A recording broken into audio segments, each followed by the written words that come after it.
വർഗീയത എന്ന് പറയുന്ന ഒരു അജണ്ട മുസ്ലിമീങ്ങൾക്കില്ല, മുസ്ലിം പണ്ഡിതന്മാർക്കില്ല, പരിശുദ്ധ ഖുർആനിലില്ല, ഹദീസിലില്ല. അപ്പോൾ പിന്നെ ഖുർആനിലോ ഹദീസിലോ നേരത്തെ പറഞ്ഞതുപോലുള്ള വല്ലതും കണ്ടാൽ അൽ മുശ്രിക്കീന എന്ന പ്രയോഗത്തിൽ ഏതെങ്കിലും പണ്ഡിതന്മാർ പ്രാർത്ഥിക്കുന്നത് കേട്ടാൽ അതിന്റെയൊക്കെ അർത്ഥം ഖുർആൻ തന്നെ വ്യക്തമായി പഠിപ്പിച്ചിട്ടുണ്ട്. ഇന്നമാ യൻഹാകുമുല്ലാഹു അനില്ലദീന ഖാതലൂകും ഫിദ്ദീൻ വഅഖ്റജൂകും മിൻ ദിയാരികും വളഹറു അലാ ഇഖ്റാജികും അൻ തവല്ലഹും വമൻ യതവല്ലഹും ഫൗലൈക ഹുമുൽ ളാലിമൂൻ. സൗഹൃദം പാടില്ല എന്ന് ഖുർആൻ പറഞ്ഞത്, ഹദീസ് പഠിപ്പിച്ചത് അത് ആരോടാണ്? ഖാതലൂകും ഫിദ്ദീൻ, നിങ്ങൾ മുസ്ലിമീങ്ങളായ വകയിൽ നിങ്ങളോട് പോരാട്ടത്തിന് വരുന്നവർ. വഅഖ്റജൂകും മിൻ ദിയാരികും, നിങ്ങളെ നാടുകളിലും വീടുകളിലും താമസിക്കാൻ അനുവദിക്കാത്തവർ. വളഹറു അലാ ഇഖ്റാജികും, നിങ്ങളെ നാട്ടിൽ നിന്ന് പുറത്താക്കാൻ വേണ്ടി പരസ്പരം സഹായിക്കുന്നവർ. അൻതവല്ലൗഹും, അവരോട് സൗഹാർദ്ദം പാടില്ല എന്നാണ് പറഞ്ഞത് ഖുർആനിൽ. അല്ലാതെ മറ്റുള്ളവരോട് സൗഹാർദ്ദത്തിൽ ജീവിക്കുന്നതിന് കുഴപ്പവുമില്ല. അതാണ് അതിന്റെ നേരെ മുമ്പത്തെ ആയത്തിൽ ലാ യൻഹാകുമുല്ലാഹു അനില്ലദീന ലം യുഖാതിലുകും ഫിദ്ദീനി വലം യുഖ്രിജൂകും മിൻ ദിയാരികും അൻ തബർറുഹും വതുഖ്സിതു ഇലൈഹിം ഇന്നല്ലാഹ യുഹിബ്ബുൽ മുഖ്സിതീൻ. മറ്റുള്ള നമ്മുടെ ഇന്ത്യ രാജ്യത്ത് ജീവിക്കുന്ന, ഈ ബഹുസ്വര രാജ്യമായ ഇന്ത്യ രാജ്യത്ത് ജീവിക്കുന്ന അമുസ്ലിം സഹോദരന്മാർ, അവരോട് സൗഹൃദത്തിലാണ് ജീവിക്കേണ്ടത്. അവർക്കും കൂടി ഇസ്ലാമിനെ പരിചയപ്പെടുത്തുന്ന, ഇസ്ലാമിന്റെ ഇണക്കം മനസ്സിലാക്കി കൊടുക്കുന്ന വിധത്തിലാണ് നമ്മൾ ദീൻ പ്രചരിപ്പിക്കേണ്ടത്. സുഹൃത്തുക്കളെ, എല്ലാവരും ഇങ്ങോട്ട് മഹാന്മാരാർക്കും വരുമ്പോ ഞാൻ പറയും, ശ്രദ്ധ മാറാൻ പാടില്ല. ഇൽമിന്റെ ഇത് പഠിക്കാൻ വേണ്ടിയാണ് ഈ അദ്വാഞ്ചി പ്രസംഗിക്കുന്നത്. സുഹൃത്തുക്കളെ, ഞാൻ പറഞ്ഞു വരുന്നത്, അപ്പോൾ സൗഹൃദം പാടില്ല എന്നല്ല. മഹാനായ ശൈഖുനാ സുൽത്താനുൽ ഉലമ അല്ലാഹു ദീർഘായുസ്സും ആഫിയത്തും തൗഫീഖും ഹിമ്മത്തും തഖ്വയും അവർക്കും നമുക്കും എല്ലാവർക്കും വർദ്ധിപ്പിച്ചു തരുമാറാകട്ടെ. ഉസ്താദവറുകൾ 3ാം കേരള യാത്ര നടത്തുന്നു. അത് ഈ 1-ാം തീയതി ആരംഭിക്കും.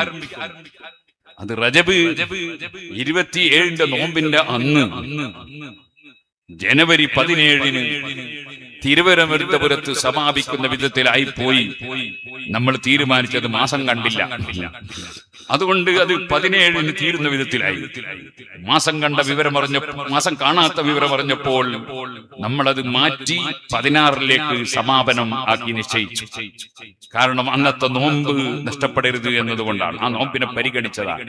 നമ്മുടെ സംഘടന, നമ്മുടെ പ്രസ്ഥാനം എപ്പോഴും ദീനിന് പ്രാമുഖ്യം നൽകി പ്രവർത്തിക്കുന്ന സംഘടനയും പ്രസ്ഥാനവുമാണ്.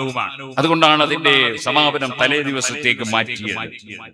സുഹൃത്തുക്കളെ, അതിന്റെ ആരംഭം കുറിക്കുന്നത് 1-ാം തീയതിയാണ്. അത് ഉള്ളാളത്ത് നിന്ന് ഏകദേശം ഒരു 10 മണിക്ക് ശേഷം ദുആ നടത്തി. അങ്ങനെ അതിനുശേഷം കാസർഗോഡ് ചെർക്കളയിൽ വൈകുന്നേരം ഗംഭീര സ്വീകരണമാണ്.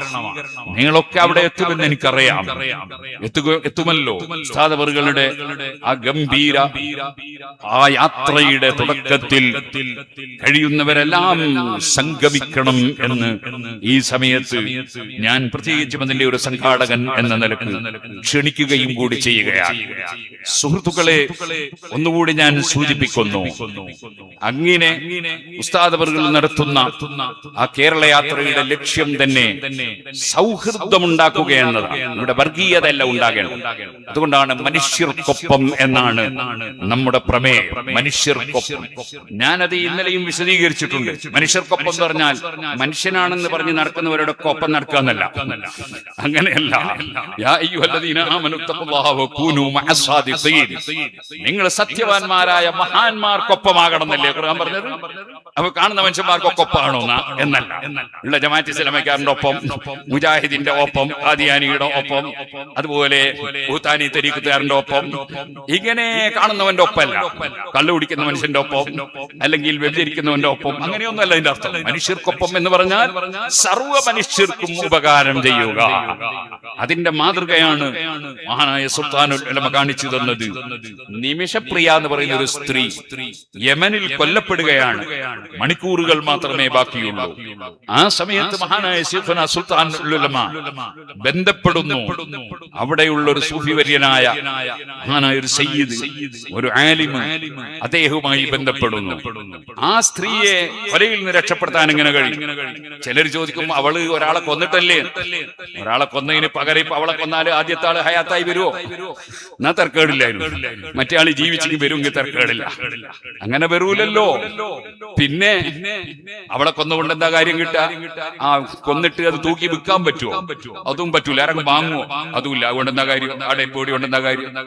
അതേ സമയത്ത് ആ കൊല്ലപ്പെട്ടു പോയവരുടെ കുടുംബത്തിന് ഒരു നല്ല സാമ്പത്തിക ഭദ്രത ലഭിക്കുന്ന വിധത്തിൽ സംഖ്യ കിട്ടിയാൽ കുടുംബത്തിന് മുഴുവനും ഉപകാരമായില്ലേ?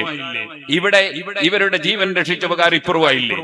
അവിടെ വർഗീയതയൊന്നുമില്ല. നിമിഷപ്രിയയുടെ മതേതാണെന്ന് നോക്കിയിട്ടല്ല മഹാനായ സുൽത്താനുൽ ഉലമ ബന്ധപ്പെടുന്നത്.